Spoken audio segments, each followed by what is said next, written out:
24 तास एक पाऊल पुढे. डान्स महाराष्ट्र डान्स या शोच्या माध्यमातून सिद्धार्थ चांदेकरनं स्मॉल स्क्रीनवर सूत्रसंचालक म्हणून पहिल्यांदाच एंट्री केली आहे. तेव्हा याच निमित्तानं सिद्धार्थशी केलेली ही खास बातचीत. डान्स महाराष्ट्र डान्स हा रियालिटी शो होस्ट करतोय सिद्धार्थ चांदेकर आणि सिद्धार्थ माझ्या आता बरोबर आहे. सिद्धार्थ, सगळ्यात पहिले तर झी 24 तासमध्ये खूप खूप स्वागत. काय सांगशील, कसा अनुभव आहे रियालिटी शो होस्ट करतानाचा? कारण तुझा पहिलाच रियालिटी शो आहे हा. हो, म्हणजे पहिल्या दिवशी साधारणपणे शूटिंग सुरू झालं तेव्हा मी भयानक नर्वस होतो. कारण म्हणजे आधी शो होस्ट करायची सवय होती, मेजवानी केलं होतं आधी, पण हे रियालिटी शो हे पहिल्यांदाच करतोय ना. म्हणजे त्याला आपण सगळे कंटेस्टंट्स असतात त्यांच्याशी गप्पा मारतो, मग त्याच्यातलं कोणी जर एलिमिनेट होत असेल तर त्यांच्या इमोशन्स बरोबर आपण डिरेक्टली डील करतो. आपण ग्रँड मास्टर उर्मिला मातोंडकर त्यांच्याशी बोलतो, त्यांच्याशी इंटरॅक्ट करतो, मास्टर्स आहेत. तर हे सगळं टीव्हीवर पाहायची सवय आहे की हां अरे काय काय मस्त मस्त असतं सगळं. पण जेव्हा ते एकंदरीत करायला जेव्हा आपण येतो तेव्हा जरा थोडासा नर्वसनेस आला होता, पण तो पहिल्या शूटिंग पुरताच होता. नंतर जरा सवय लागली, कॉन्फिडन्स वाढला आणि मग नंतर त्याच्यातली मजा कळायला लागली मला. खूप मजा आहे. म्हणजे जे परफॉर्मर्स असतात त्यांच्याशी गप्पा मारताना, त्यांची खेचताना, मग आपली पण कोणीतरी खेचत असेल, अमृता असते बरोबर खानविलकर, ती सुद्धा माझी खेचत असते, मी सुद्धा तिला असं काही ना काहीतरी बोलत असतो. खूप मजा आहे. एकतर सगळा क्रू खूप असा लाईव्हली आहे. कोणी असं वगैरे बसलाय असं एकही व्यक्ती या सेटवरती दिसणार नाही. सेट खूप छान बांधला आहे. सगळा फॉर्मॅट अख्ख्या शोचा खूप सुंदर आहे. त्यामुळे ना ते सगळं जमून आलंय. त्यामुळे ते करायला खूप मजा येते आणि उत्स्फूर्त वाटते सगळं करताना. डान्स रियालिटी शो आहे तर तू स्वतः हे सगळं म्हणजे होस्ट करताना किती एन्जॉय करतोस? असं कुठे वाटतं की अरे या गाण्यावरती हे गाणं मला आवडतं, या गाण्यावरती मला सुद्धा थिरकायला आवडेल, असं कुठे होतं? असं प्रत्येक गाण्याबद्दल वाटतं ना. म्हणजे इथे वाजणारं असं स्टेज आहे, गाणं मस्तपैकी वाजतंय, चांगले चांगले कोरिओग्राफर्स मास्टर्स म्हणून आहेत, तर कोणालाही वाटेल ना की आपण सुद्धा जाऊन नाचावं. तर मी आपली एक शिफारस करून पाहिली की मला सुद्धा एखादा डान्स वगैरे द्या. बघू होता देत आहेत का नाही माहिती नाही. ओके, आतापर्यंत तू सगळे जे कंटेस्टंट्स आहेत त्यांचे परफॉर्मन्सेस बघितले असतील. तुला असं एखादा कंटेस्टंट खूप एनर्जेटिक आणि खूप चांगला डान्सर असं वाटतो की जो खूप पुढेपर्यंत जाऊ शकेल, असं तुला वाटतं? तसे ना खरं सांगायचं झालं तर इथे आलेले सगळेच कंटेस्टंट्स ना एकतर खूप टफ ह्याच्यामधनं प्रोसेसमधनं आलेत. जजमेंट जे होतं ह्या शोचं, स्पेशली डान्स महाराष्ट्र डान्सचं, हे जजमेंट खूप टफ आहे, खूप स्ट्रिक्ट आहे. त्यामुळे ते चाकचूक असल्यामुळे इथे प्रवेशच नाही आहे. तर प्रत्येक कंटेस्टंट त्याच्यामध्ये त्याच्या स्टाईलमध्ये एक वेगळीच जादू तयार करतो. तर असे फेवरेट निवडणं ना म्हणजे 18 जण आहेत तर एकाला निवडायचं म्हणजे 17 लोकांवरती तो अन्याय ठरेल असं आपल्याला बोलावं लागेल. 18च्या 18 जे काही तुफान नाचतात, जी मजा करतात. एक तर ना ते नाचतात का चांगले नाचतात कारण ते चांगले डान्सर्स आहेत, पण ते जी मजा करतात म्हणजे जो एक्स फॅक्टर आपण म्हणतो ना, की तुझा डान्स चांगला आहे, तुझ्या स्टेप्स चांगल्या आहे, तुझ्या कोरिओग्राफी मस्त आहे, पण तो एक्स फॅक्टर नाही आहे. पण असं नाही आहे इथे प्रत्येकामध्ये तो एक्स फॅक्टर, प्रत्येक जण एन्जॉय करतो. आणि आणखी एक गोष्ट म्हणजे तो जे बघतायत, जे इथे आता कॅमेरामन बघतायत ते सुद्धा एन्जॉय करतात. जे लाईट्सवाले, सेटिंगवाले, स्पॉट बॉईज, आम्ही मागे बसलेलो असतो, ते सगळेच एन्जॉय करत असतो. त्यामुळे तो एक्स फॅक्टर प्रत्येकामध्येच आहे. तेव्हा असं एकाला निवडणं भयानक अवघड आहे. म्हणजे तू येऊन बघ, तू अख्खे डान्सेस बघ आणि तू सांग मला फेवरेट कोण आहे.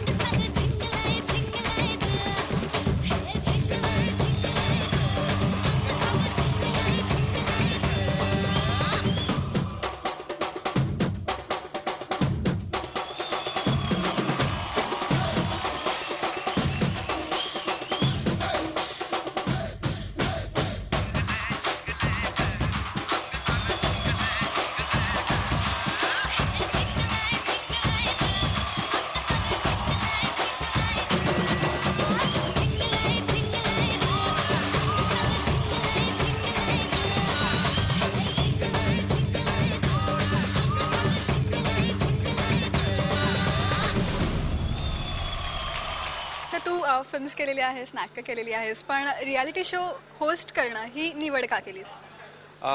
मी म्हणजे माझा असा प्रत्येक वेळेला एक छोटासा प्रयत्न असा असतो की आपण जे कधीच केलेलं नाहीये ना ते आपण करून बघावं. मग त्यामध्ये आपण कसे लोकांसमोर प्रेझेंट होतो, आपण लोकांना आवडतो की नाही हे आपल्यालाच कळून जातं. सो मी म्हटलं की हा फॉर्मॅट आपण कधीच केलेला नाही. नाटक केलं आहे, फिल्म केली आहे, सिरियल केली आहे, त्या ह्याच्यात लोकांनी ॲक्सेप्ट केलं, त्या ह्याच्यात लोकांना काम आवडलं माझं.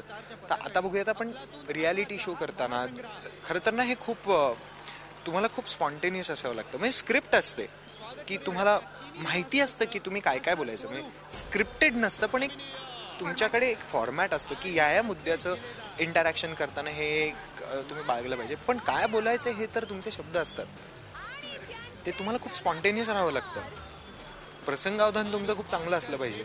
त्यामुळे मग मला ते खूप एक्सायटिंग वाटलं. आणि माझ्यासाठी असं की जे खूप चॅलेंजिंग आहे ना ते एक्सायटिंग आहे, जे करायला खूप अवघड आहे ते एक्सायटिंग आहे. मग ते करून बघूया.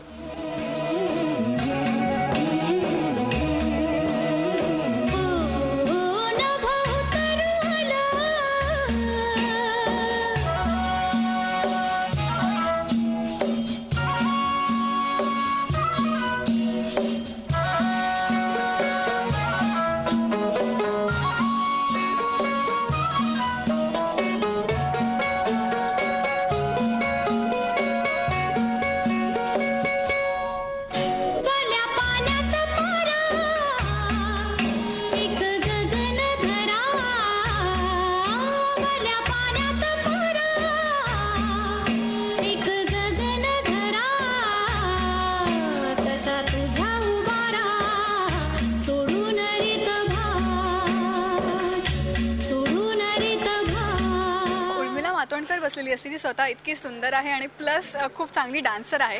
एखादं असं कोणतं गाणं आहे का जे तिच्याबरोबर तुला परफॉर्म करायला थिरकायला आवडेल? अरे आता उर्मिला मातोंडकरची सगळीच गाणी म्हणजे काय काय सांगायचं आपण. याई रे पासनं छम्मा छम्मा म्हणूयात किंवा बरीच गाणी आहेत. म्हणजे मुळात त्यांचे सगळे परफॉर्मन्सेस अभिनयाचे म्हणजे एक हसीना थी नावाचा पिक्चर होता एक, त्यात त्यांचा भूतमधला त्यांचा परफॉर्मन्स किंवा मासूममध्ये लहान उर्मिला मातोंडकर त्यांचा सगळंच इतकं कडक आहे ना की त्यांनी म्हणजे त्यांनी जे परफॉर्म केलंय ते करत असताना मी तिथे हसायला हवं होतो हे प्रत्येकाला वाटतं. पण जमलं ना तर याई रे वरती नाचायला फारच आवडेल, कारण ते एक वेगळंच होतं सगळं.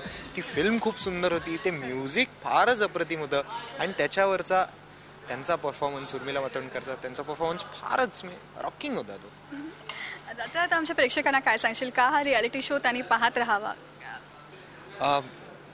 त्यांनी पाहण्याचं एक मोठं कारण म्हणजे हा फ्रेश आहे. हा शो फ्रेश स्वतःमध्ये आहे आणि तुम्हाला फ्रेश करून टाकणार आहे. इथे परफॉर्मर्स कोणी सेलिब्रिटी नाही आहेत, इथे परफॉर्मर्स सेलिब्रिटींच्या जोड्या नाही आहेत, इथे नवीन लोक आहेत आणि प्रेक्षकांना प्रत्येक वेळेला नवीन काहीतरी पाहायला आवडतं, नवीन टॅलेंट पाहायला आवडतं.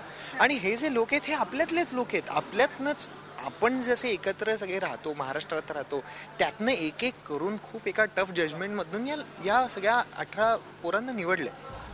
त्यामुळे आणि ते अप्रतिम आहेत जसं मी सांगितलं, तर ते पाहायला लोकांना खूप आवडेल. आपले सगळे कोरिओग्राफर्स आहेत, कोरिओग्राफर्स म्हणण्यापेक्षा आपले जे मास्टर्स आहेत, जे 3 जण आहेत ते खूप सॉलिड आहेत, ते त्यांच्या फील्डमध्ये उच्चांक गाठलेले लोक आहेत. आणि अर्थात दी एक्स फॅक्टर आपल्या ग्रँड मास्टर तो साधल्यानंतर मला कळलं की हे फारच वेगळं आहे सगळं. आणि त्यातून आम्ही दोघं पण आहोत, मी आहे, अमृता आहे, आम्ही पण मजा करत असतो आणि खूप फील गुड फॅक्टर आहे. म्हणजे कोणी एलिमिनेट होत असेल तर आपल्यातलंच अरे आपलं कोणीतरी एलिमिनेट झालं असं प्रेक्षकांना नक्की वाटेल, कारण तितकंसं रिलेट होतात प्रत्येक जण. आणि डान्स महाराष्ट्र डान्सची ही खासियत आहे ना की हे प्रत्येक कंटेस्टंटच्या ना हृदयाशी खूप असे जोडले गेलेत, अख्खा क्रू, की ते त्यांची काळजी घेत असतात, त्यांच्यासाठी काय काय वेगवेगळे सरप्राईजेस आणत असतात. सो ते सुद्धा प्रेक्षकांना पाहायला खूप आवडतं, कारण मग ते आपलं वाटतं की हे माझ्या घरात चालू आहे, हे माझ्या घरातला हा मुलगा आहे जो तिकडे नाचतोय, माझा लहान भाऊ आहे किंवा माझ्या शेजारी राहणारा मुलगा आहे. त्यामुळे हे जेव्हा आपलं असं फिलिंग येतं ना तेव्हा ते प्रेक्षकांना बघायला जास्त आवडतं आणि मला वाटतं की ह्या शोमध्ये हे तेच फिलिंग आहे. थँक्यू सो मच आमच्याशी बोलल्याबद्दल आणि खूप खूप शुभेच्छा. थँक्यू. तर जसं सिद्धार्थ म्हणाला की हा शो बघताना नक्कीच तुम्हाला सुद्धा खूप आपलंसं वाटेल. व्हिडिओ जर्नलिस्ट अशरफसह मुग्धा देशमुख, मुंबई. झी 24 तास एक पाऊल पुढे.